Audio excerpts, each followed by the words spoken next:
Hi there and welcome to GC 365. It's May 14th, day 134. Thank you guys for joining us today for another video discussion. My name is Mandy. I'm Megan. And today we're just going to go ahead and get to dive into the Old Testament. So we are in 1 Samuel 15 is where our reading picks up today. But just to kind of catch you guys up a little bit from the past reading, just some things we sort of learned about Samuel, because we kind of jump into a pretty important part in our reading. We know Samuel was Israel's judge. He had warned his people about wanting a king to reign over them. Saul was the king of Israel at this time. He wasn't from a prominent family, but he was what they had said was stronger and bigger and taller than everybody else. And he was 30 years old when he became king, and he reigned for 42 years. So when we dive into 1 Samuel 15, Samuel gave Saul a message from the Lord that he was supposed to completely destroy the entire Amalekite nation. And he was super, super specific with who it was. It was men, women, children, babies, livestock. Everyone was supposed to go. And Saul was not obedient to the Lord. He kind of picked and choose who he wanted to save. And he did not kill the king of the Amalekites, and he kept the best of the livestock. And so it's kind of interesting. So he disobeyed the order from the Lord, and he had spared their lives. And so since he did not listen, the Lord rejected Saul, and he told Samuel that he basically needs to tell him, you are no longer the king of Israel. And so one of the verses in here, verse 22, it says, "What is more pleasing to the Lord, your burnt offerings and sacrifices, or your obedience to his voice? Listen, obedience is better than sacrifice, and submission is better than offering the fat of rams." And then it goes on to, "Rebellion is as sinful as witchcraft, and stubbornness as bad as worshiping idols. So because you have rejected the command of the Lord, he has rejected you as king." And you really liked some of these different words in here in these comparisons. Yeah, it stood out to me how God compared submission and rebellion to witchcraft. And I was like, wow, for us, witchcraft is up here. It's like, you don't want to mess with witchcraft. And worshiping other idols to being stubborn. And I'm very stubborn. So I can be very stubborn. And I think to myself, like, wow, God compares stubbornness to worshiping other idols. And I'm just like, it was just a wake-up call for me to be like, hey, you shouldn't be this stubborn. You shouldn't be like this. And we've all rebelled. I mean, in our early 20s. It was like, the rebellious years. There was a lot of rebellion. And like compared to witchcraft, that's intense. And I thought it was a wake-up call to me thinking about that. Well, words that, yes, we use all the time, like stubbornness and rebellion, not maybe so much submission these days, but those two words. And and we both have 5-year-olds. And like 2-year-olds-ish. And so we've got a lot of stubborn going on in our houses and some rebellion. So just to see kind of what those are compared to, it's just such an interesting comparison of how bad those things were in their eyes. To me also, submission is submitting to God and being completely submitted to God and what he wants instead of, like what you said, like we'll talk about it later now, where he wasn't listening to God, but more what the other people said. And how much we need to submit to God and how God really sees it up high. It's, I don't know, I thought it was really, really good. Yeah, he definitely has high standards for us.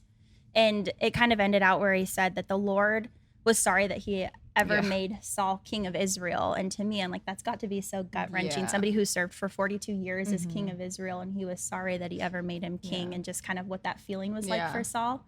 I can't really imagine. I wouldn't want to hear that from God, being so disappointed in me. It's just like you have nothing but serving God. And it's just like the person who you live for and serve and love with all your heart is so disappointed in you. I mean, I've had times where I've disappointed my parents and stuff, and I just felt like, oh, I can't believe I did that. But like, God is the ultimate, and I just think that must have been so bad. Yeah, that's the worst thing. It's not so much when you get in trouble what your punishment is. It's that they're disappointed in you, right? It's the disappointment. That always got me. And then so we move into 1 Samuel 16 is the second part of our reading. And so in here it talks about how Samuel travels to Bethlehem to anoint a new king of Israel. The Lord basically told him, you're done, getting to to be upset about Saul not being king anymore. You don't get to mourn this period. You have to go appoint a new king. And so he is told that he is going to go there and he's going to anoint one of Jesse's sons to be the new king of Israel, but he doesn't know which son it's going to be. And so he gets there and Jesse starts kind of bringing out his sons. And when he first gets there, he sees one of his sons there, Eliab, and instantly Samuel thinks that's going to be the one. So I imagine that he's strong, kind of brute guy that would be sort of your king. And it's interesting because then in verse 7, after he thinks it's him and the Lord tells him it's not, he said, the Lord said to Samuel, don't judge by his appearance or height, for I have rejected him. The Lord doesn't see things the way you see them. People judge by outward appearance, but the Lord looks at the heart.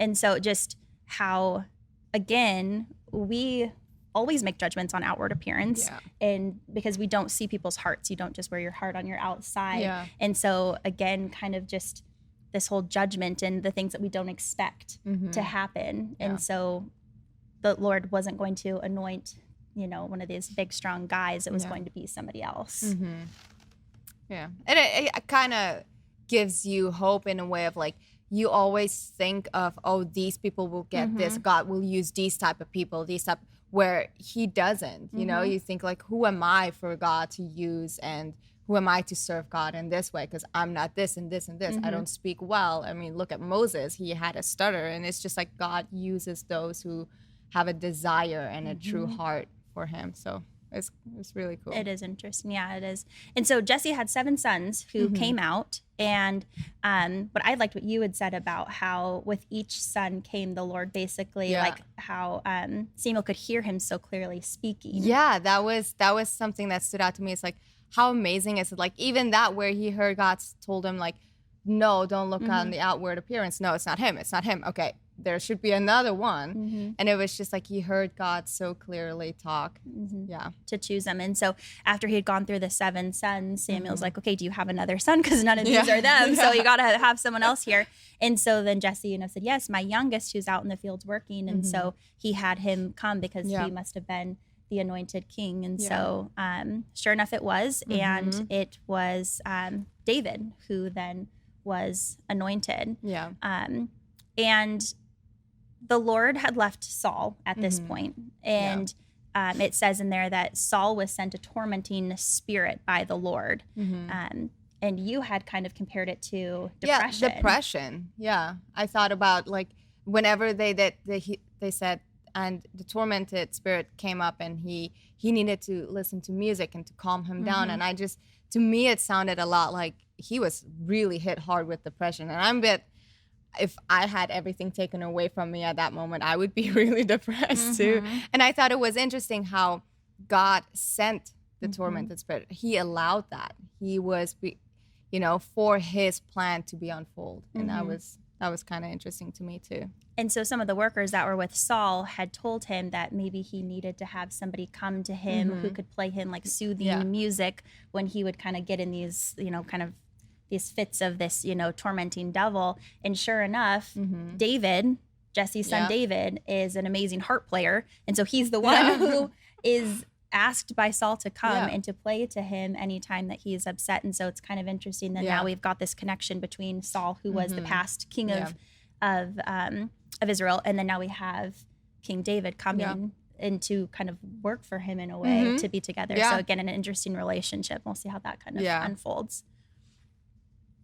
And then we go into the New Testament. So we are in John 8. And here Jesus returns to the Mount of Olives and starts teaching to a crowd that gathers around him again. And again, we see another act where the Pharisees are trying to trap him, where they bring a woman to him who has been caught in the act of adultery. And they say, the law of Moses says to stone her. What do you say? So they ask Jesus, what do you say? And in verse 7, it says, they kept demanding an answer. So he stood up again and said, all right, but let the one who has never sinned throw the first stone. Then he stooped down again and wrote in the dust. And so again, he's so good with his questions. Like I was kind of saying that he could have just easily said, like, you have all sinned. Yeah. You have all done wrong. Like, why are you, accusing her and bringing her to judgment? And why should I have to do that? But instead he flips it and asks the questions. Yeah. And then each accuser realizes that they've sinned, and they all kind of step back. And the only people that are left are Jesus and this woman.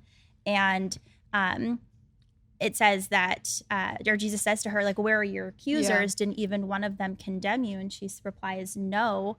And Jesus said, well, neither do I. Go and sin no more. Yeah. And so again, it's just kind of a powerful moment of him using his words and his questions to these Pharisees who are trying to trap him and kind of catch him in the act. Yeah. Yeah.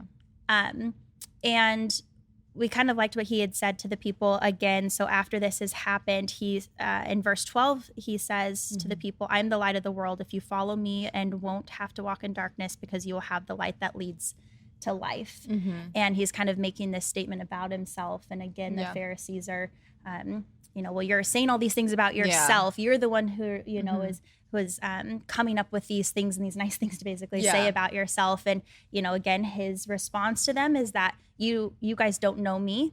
You don't know my Father who sent me. You don't know what I'm here for. And so, because they don't know God. They don't know him. They don't know Jesus. And so that was kind of, again, powerful just of how he is and how he always treats them and how he acts to their accusing. Yeah, and I thought it was amazing how he is so confident in himself. He know who he is, and he know he's God's son. And I think that's also a good thing for us to remember. Like, we need to know who we are in God. We are children of the Lord, and be confident in that, and stand firm in what we in him. Yeah, absolutely. And then we move into Psalms 110. And something I didn't really know about this, I did a little digging into this psalm, is it's one of the most quoted psalms in the New Testament. And it's a psalm of David, and it's David basically writing this about Jesus. And so it's kind of this sort of like foreshadowing piece there. And when it starts, it says, the Lord said to my Lord, sit in the place of honor at my right hand until I humble your enemies, making them a footstool under your feet. And so that's something I think we've all heard a lot. And it's kind of for this future king is what he's talking about, and sort of this whole idea of how he's declaring the future king and will be given honor and power and authority, and like any other human, he says it in there, like specifically human king before him, which we know Jesus is both human and God. And so it's just kind of interesting, the whole this psalm here. It's just just about the future king and Jesus. Yeah, I noticed that too when I was reading. I was like, oh, they're talking about Jesus. Yeah, it's definitely about him. Yeah. And then we move into Proverbs 15. And I'm just going to read the proverb, and then you can speak to this. So it says, the Lord detests the sacrifice of the wicked, but he delights in the prayers of the upright. The Lord detests the way of the wicked, but he loves those who pursue godliness. Whoever abandons the right path will be severely disciplined. Whoever hates correction will die. Yeah. I thought it was, again, like, it kind of tied in really good with Saul and everything. And you were talking earlier when we were discussing this, you were saying something about, I don't know, how well it ties in. So the Saul, because he had spared the king of the Amalekites' life and some of the livestock there. And so he abandoned the path. He abandoned the mission that the Lord had given him. And it said that they will be severely disciplined. Saul was obviously severely disciplined by, not being the king of Israel anymore. And then it said, whoever hates correction will die. And since he had spared the king's life, the king, Samuel, ended up calling him after he had told Saul, you're not king anymore. And he killed him. He killed the king of the Amalekites, and it was kind of in pieces. Brutal. He chopped him into pieces. It was pretty gross. But so it was just kind of interesting. So he thought he had been spared and thought he was going to be the only one who gets to stay and be alive, and yet he, it was corrected and he will die. And so kind of ends on a kind of sad note there. But but it just kind of again goes to show that if you the wicked will be sacrificed. If you prayers, you'll be lifted up right in his eyes. So this is good. Yeah. All right. Well, that's all we have for you today. So thank you so much for joining us. We hope you're enjoying your reading, and we will see you next time. Bye.